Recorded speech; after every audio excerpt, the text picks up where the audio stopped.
Hey guys, and welcome back to Change Wired podcast. My name is Angela Sharina. If you don't know that yet, I'm your host. I'm your executive health coach 360, someone who is here to help you accelerate change and help you become more change capable.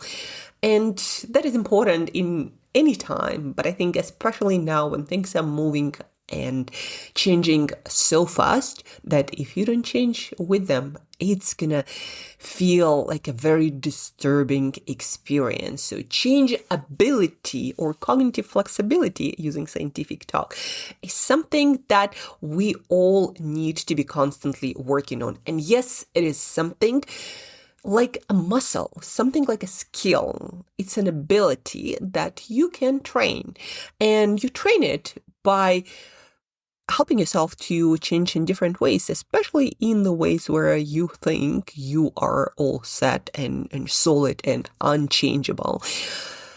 Today, we are talking, by the end of this podcast, guys, today you're going to learn about one of the most potent tool to help you improve your changeability, your cognitive flexibility, your ability to improve and grow and change and adapt and become more resilient in so many ways. It will help you to get unstuck. One of the most potent tools. You're going to learn the basics, the foundations of it. So by the end of this podcast, you will have a cognitive tool which will help you to adjust your behavior and get unstuck in any area of your life. But I will start with something that we started talking about last time, sleep, and how the same tool is the most effective tool for not just improving your cognitive flexibility, your changeability, but also for improving your sleep. Believe it or not, but this same tool helps better than medications, helps people to get into sleep mode, to sleep better, to unwind and get the recovery, the rest that you need in order to then start your day and stay productive and have a fulfilling life experience. And guys, if you didn't know that, sleep is also crucial for your cognitive flexibility, your ability to change. Your brain actually does the most adaptation work, does the most learning during your sleep. Your brain analyzes all of the learnings, life experiences that you had during your day, and then it changes the brain itself, like physically reshaping neural connections and the way your neurons communicate to each other. Also at the same time, your muscles change, and so much change is happening actually during your sleep. And if you don't get to have that sleep experience, what research shows, you don't even learn that well. So they did a lot of research when they gave people material to learn or skills to learn, and then some people were sleep deprived and some people slept just fine. And people who were sleep deprived consistently and considerably so on the next day underperform on all the tasks that are designed to test the stuff that they learned, whether that's physical skill or mental skill, knowledge, like you need to recall, like, I don't know, some dates on numbers or some other facts, right? So sleep is where you learn. And that's why it's also a tool in itself to improve your cognitive flexibility. I feel like so many people get stuck more than they need to because they like sleep and they think, well, I sleep when I'm dead. And you know what? You're going to be the same person till death if you keep thinking like that. And science proves the point. So if you want to be more resilient, change able. And also in your organization, if people are constantly, for example, in the environment when they feel that they need to sleep deprive themselves to keep up and to be aligned with the fast-paced change, actually they are, and you are shooting yourself in the foot by doing so, because sleep is the ultimate time when you learn, you adapt, and you stay resilient, and your innovative ideas come. And again, when all of your learnings is assimilated and connected to your prior experience and knowledge. So But back to the tool. Today we're talking about cognitive behavioral therapy.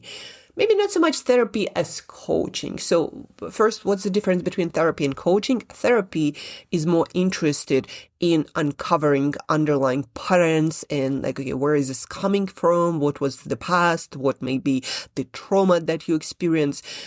Coaching is more future forward looking. We're not so much interested in why that happened, and we are not interested or qualified to treat the why or unwind your past experiences, but we are interested in rewiring your forward-looking patterns and helping you do better and perhaps achieve certain outcomes moving forward. Again, we're not here to treat conditions. We are here to give you tools to move forward and get unstuck in many different areas. So cognitive behavioral, it's more often called therapy, but today we're talking about coaching, but the tool is the same.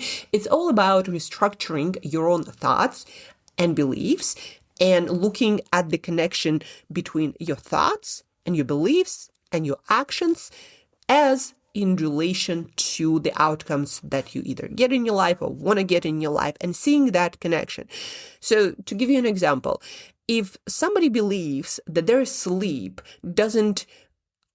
they can't get all of the sleep they want if they want to be a, for example, successful professional or somebody who provides for their family or a great leader. If they believe that they need to sacrifice their sleep and they can't give themselves this luxury to get all the sleep that they need in order to show up for the people or their family, whatever that might be.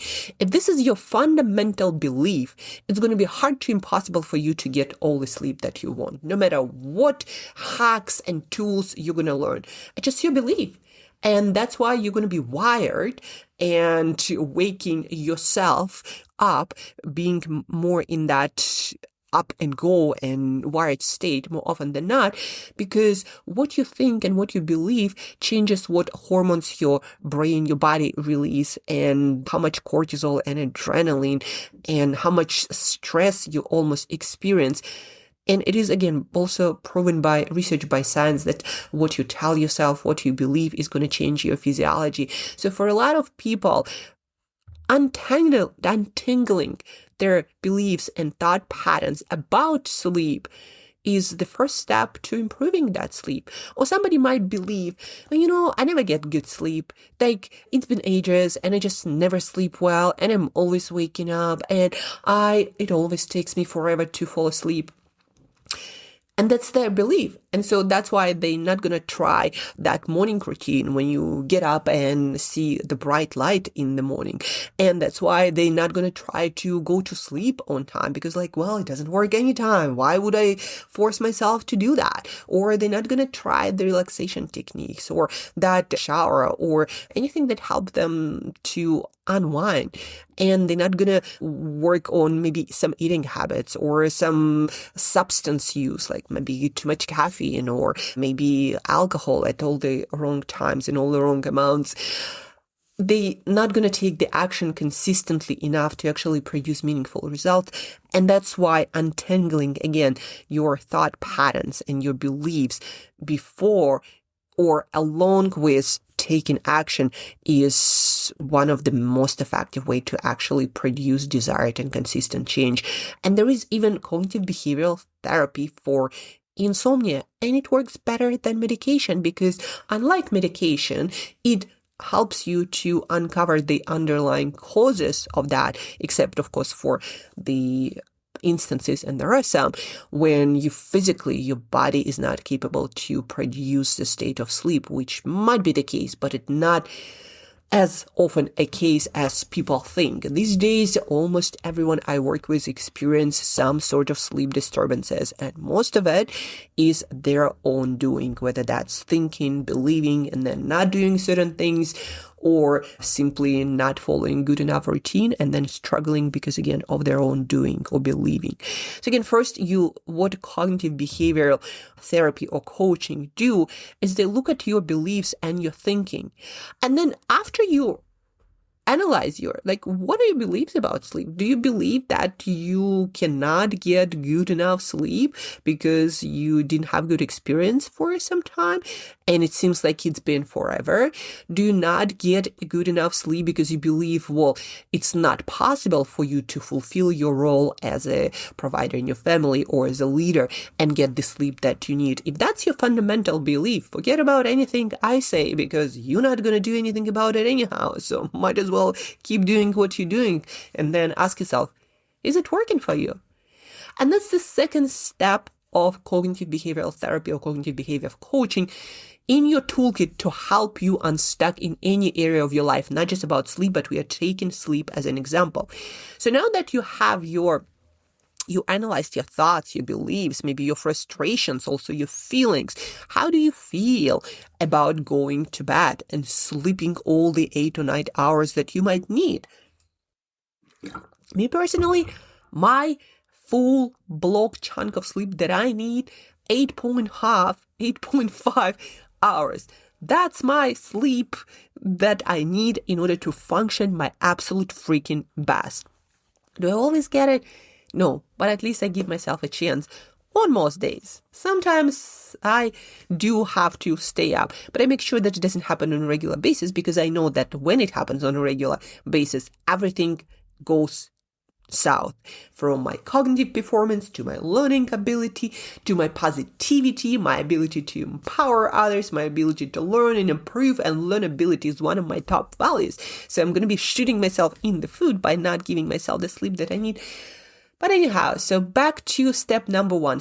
Step number two. Step number one is, again,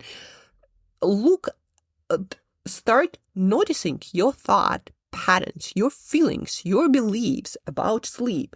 Like a few of my clients, entrepreneurs, thought that, I can't really be a successful entrepreneur if I start prioritizing sleep, because, well, there are always things to do, and if I just get to sleep, I'll never get anything done, right? That was their fundamental belief.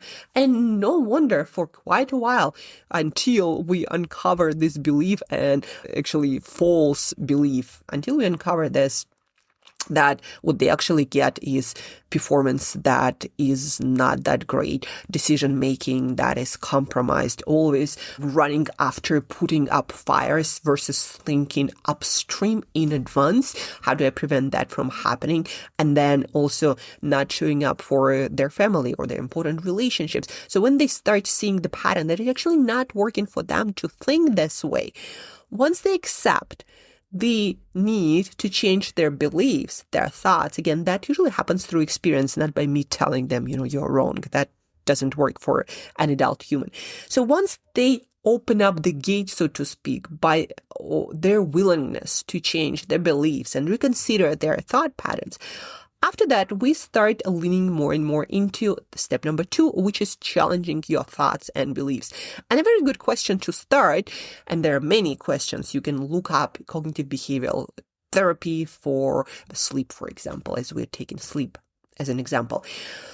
Once you decide that, my thoughts and beliefs might not be working and might not be true, now you start asking yourself questions to challenge that thinking pattern or that belief. Well, is it always true? Is it always true that you're not able to fall asleep no matter what you do? Or is it really working for you? Like that pattern of thinking that you are not that great of a provider or a leader for your family? Is it really true? Like, what evidence do you actually have that it is true? And even better, are there other examples of people, leaders, anyone you admire who actually has it all, who sleeps well, who is an amazing leader that you admire, who has their stuff figured out, who is a happy person and has an amazing family, and they sleep well? And there are plenty of examples like that, by the way. And if that is true, so your fundamental belief that you cannot be a great leader, provider, entrepreneur, whatever that is, might not be that true. And if that is not that true, then maybe just the way you've been conditioned to believe or do things isn't really fundamentally right. But there are other ways that might actually work better for you, right? And that is the transition. First, you challenge, like, is it always true? Or sometimes I talk to my clients and I ask them, well, is it always true that you're not able to sleep more than 5 hours? And they're like, no, actually, when I'm on my vacation, I can sleep for 8 and 9 hours. I'm like, so you are actually capable of sleeping 8 and 9 hours. That is interesting. And they're like, yeah, that is interesting. And once they see that their belief is not actually true, they start asking, well, why don't I sleep for 8 or 9 hours on other days when I'm working and I'm in the midst of, doing business or figuring stuff out or problems? Maybe it's because I don't know how to relax in those moments. Maybe it is that I don't know how to unwind. Maybe it is that I somehow set myself day for being stressed and wired more than I'd like to. Maybe that is true, right? So you start challenging. And then the third step is you start looking for alternative explanations, thoughts, beliefs. Again, just like I did right now. So if that is not true, what can be true? What else can be true? What might be the reason why this isn't working, why I'm not able to fall asleep? And then we start looking into, well, what could I try to change that? To actively change the situation of me not being able to fall asleep. What if I believed that I could sleep 8 and 9 hours, or at least 7 hours, right, in my regular day on Monday, Tuesday, Wednesday, or whatever that might be? What if I believed that I could create the condition when on the most stressful days and weeks, I can fall asleep just fine and rest and then get after it with new energy and all the recovery in me? And wouldn't that be better for me to solve problems, to show up as my full self, and to help others to get through this together, whether that's family or your business? And then after that, you are so much more willing to try solutions. And that's where you start looking at your behaviors. Maybe if they say that consistency of routine is the most important thing for me to start improving my sleep, am I doing it? Am I actually going to bed? Do I go to bed on a regular basis at the same time? Do I do that? And if not, maybe I should give it a try. And then, do I go outside and view sunlight first thing in the morning? Do I do that? And if not, then maybe I should try it because the science says it works. And how about my caffeine or my alcohol or me eating too late or maybe doing my work right before bed and starting solving problems at 9 or 10 p.m. or whatever that might be, right when I actually need to be winding down? Maybe that is not working for me because they say that you shouldn't be doing a lot of stressful or challenging or of stuff that makes you anxious and worried and wakes your brain up and starts shooting adrenaline and cortisol. Maybe I shouldn't be doing that stuff. Maybe I shouldn't be checking my email, right? And that's where the change happens. And that's where you start planning. And that's when you're open to give things a try and give them a try, not for a day, but actually for maybe 7 days or a couple of weeks and registering improvements and changes. So that is the most powerful tool for creating more cognitive flexibility, your ability to adapt, adjust, and learn in any age. You see, guys, there is this belief all dogs don't learn new tricks. No, they do. It's been proven that people keep creating new neurons and new connections till the day they die. You're able to learn till the day you die. That is scientifically proven. So at least when it comes to humans, all dogs do learn new tricks. But the thing is, you need to A, believe in it, and if you don't, then nothing else will work. And number 2, once you start believing into and have useful thoughts that move you into the direction, that's when you will start changing your behavior and maybe creating more learning opportunities and experimenting and testing more. And that's how you get unstuck. But fundamentally, the first step, which most people don't take, is auditing your own thoughts and beliefs and feelings that lead to certain actions, realizing there is a connection and you might have unhelpful thoughts and beliefs that are in the way of you changing. And that's where you address first before you try to take any actions. And when applied to sleep, that's the same thing. And actually the most useful, the most effective tool to change your sleeping patterns, again, unless there is some underlying condition, which might be the case. And also, if there is underlying condition like sleep apnea, there are tools. There are gadgets and devices that will help you with the stuff physically to, for example, improve your breathing.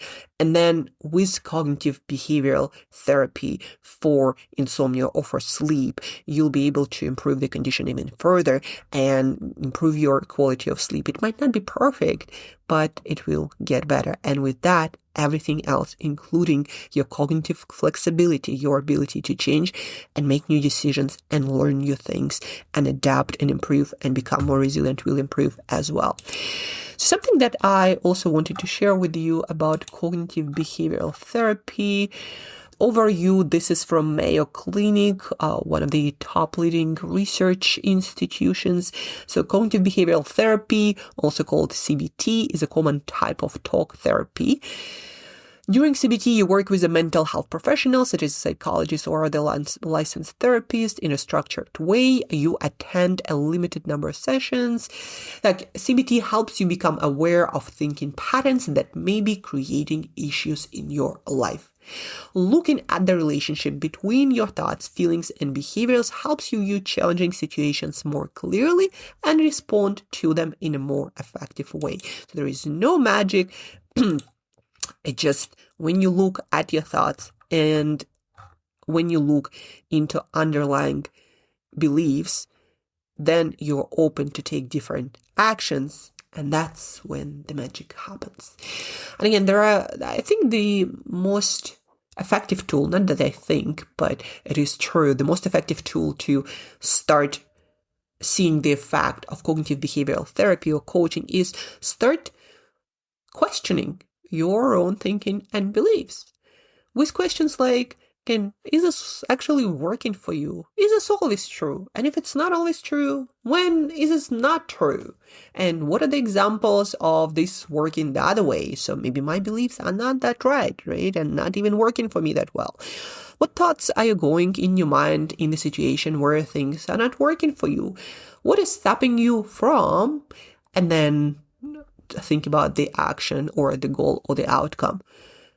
What are the short and long-term costs and benefits of change? What is good about changing? What is bad about changing? Like, we often don't change, like in sleep case, because we just don't want to change. Or we believe if we change our sleep, then fundamentally we're not going to be as effective human being, again, a provider or entrepreneur. What's the problem with making mistakes or experiencing failure, right? If you're always that rigid and are so close to experimenting and innovating in your own life, like what's the cost of it? What's the problem with it? What advice would you give to someone experiencing the same challenges as yourself?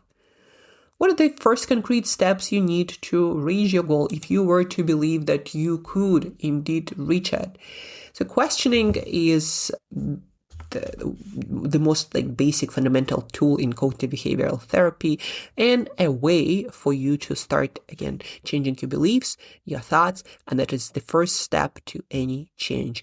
So if you are interested in learning more about cognitive behavioral therapy, you can ask, for example, ChatGPT to walk you through your problem using cognitive behavioral therapy or cognitive behavioral coaching. Whatever in your life you are stuck, maybe that is sleep, or maybe that is your nutrition or fitness or work or relationships. Ask, for example, ChatGPT to walk you through the problem using cognitive behavioral therapy or coaching as as a tool.